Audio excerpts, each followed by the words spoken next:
Hi and welcome back to Cut the Craggle. Today we're going to be taking a look at this. The LEGO Inside Newbury Abandoned Prison Set. I got this in a recent haul, so if you haven't already, be sure to check that video out.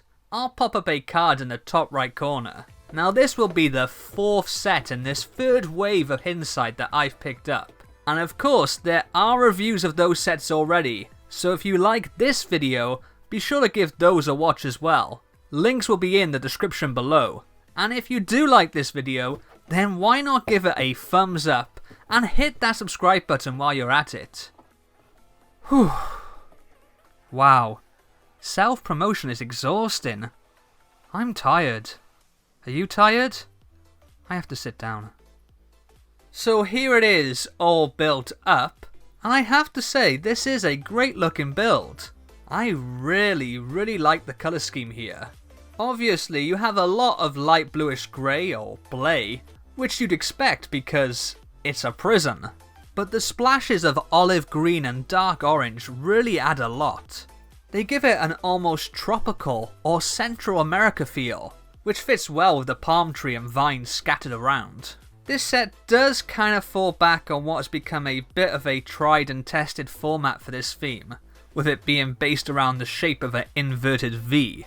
We've seen similar setups in the Wreck Shrimp Boat, JB Submarine, Newbury Subway, and even to some extent the Haunted Fairground. I mean, it works here, arguably more so than with some of those other sets, but it does mean the build relies on one of these AR turntable things to provide the colours that you scan in the app. If you've watched any of my previous Inside reviews, you'll know that I'm not a fan of these things. I don't use the app myself, but these are just a lot less fun than when the colours are concealed and hidden within the build itself. There is at least one colour to be found though. If you slide back the cell doors, you'll find a strip of red there. It's subtle enough that it can just appear to be part of the building, but being familiar with the theme, I know that is one of the colours you can scan in the game. Around the back you'll find a trio of rooms. The first is the cell on the left, which actually has this, well, to be honest, I'm not entirely sure what it's supposed to be. Kinda looks like the light up batons you see air traffic controllers use.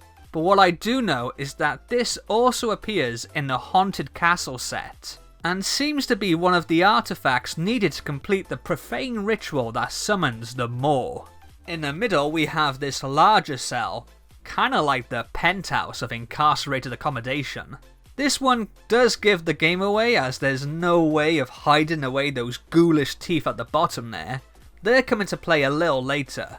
There's a locker off to the left, and inside is a disgusting looking banana. Heck only knows how long that's been in there. Remember, this is an abandoned prison. It's a wonder it hasn't sprouted legs and wandered off. Speaking of leaving things behind, this cell actually comes with an ensuite toilet. You can see the toilet roll holder on the wall, and then in the brick built pan itself, there is actually a trans yellow tile to represent some stagnant urine. Wow. Whoever designed this is almost as nasty as me. Almost. And then this last cell just has a cute little brick built bed. For me, the most interesting part of this entire build by a mile is this big cell door here. They've actually used the door piece that was on the back of the Ninjago arcade pods, and then covered its anti-studs with some inverted tile pieces and a little bit of snot building. And it looks fantastic. I just never thought I'd see this used as a piece in an actual set build. It is, quite frankly, ingenious. And here's what it looks like once you transform the whole thing into a monster. It's basically a simplified version of the Newbury High School transformation. But in a lot of ways, I think the simplicity of this actually works in its favour. You probably noticed these bony ghost fingers concealed in the back of the lookout towers earlier. There's no spring mechanism or anything, you just turn the tower round and then pull these things out. It's a bit of a shame there's no better way of hiding them for when you're playing around the back, but it's not that big of a deal. And these eyes just flip up from under these stickered pieces. And of course, you just open the big door in the middle to reveal the monster's teeth. This set comes with 4 minifigures. Well, 6 if you count the 2 dog figures as minifigs. Jack and Elton are both pretty standard. Jack's got the same torso and legs that have appeared since the very first wave, and the cap and hairpiece that debuted in wave 2.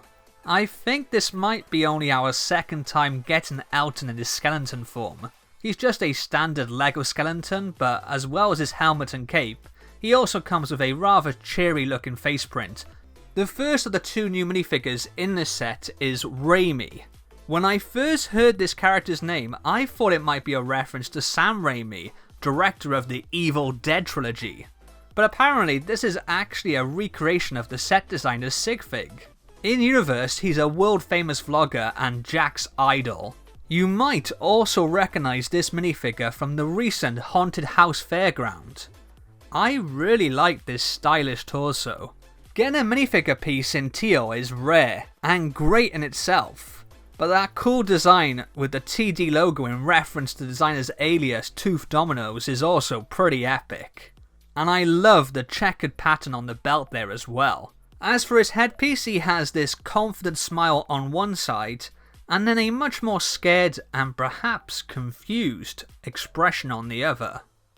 Nate Lockham is the name of the security guard patrolling the now abandoned Newbury prison, and I think he's a decent looking minifig.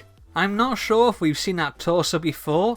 It does have a very Lego City feel to it, but the design is really nicely detailed and even has some lovely backprinting as well.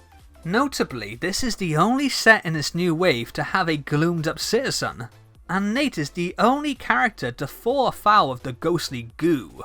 I kinda feel like Gloom was Lady E's thing, and the new big bad, Namal Reem, relies more on his Shadow Walkers to do his bidding. So it's interesting to have a possessed character in this set as a carryover from last season. Overall, I think this is a pretty decent set. The build isn't anything groundbreaking, besides the nifty use of the arcade pod piece, but the unique colour scheme really distinguishes this from other Lego City type stuff. I mentioned before that this has a kind of Central America feel, and the more I look at this, the more I'm reminded of the Isla Sorna levels from the Lego Jurassic World video game. There's some really nice flourishes as well, like the basketball hoop, that also helps sell the location. But there's no real action play features besides the pop-out monster element, which is fine. The minifigure selection is also pretty decent. You do get 2 common characters, but also 2 new minifigs with some interesting pieces. Not an amazing set by any means, but definitely above average. I'd say this is a worthwhile pickup if you've got the money spare. What do you think of the Lego Inside Newbury Abandoned Prison? Let me know in the comments below.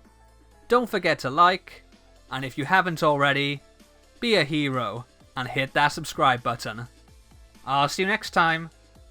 Laters.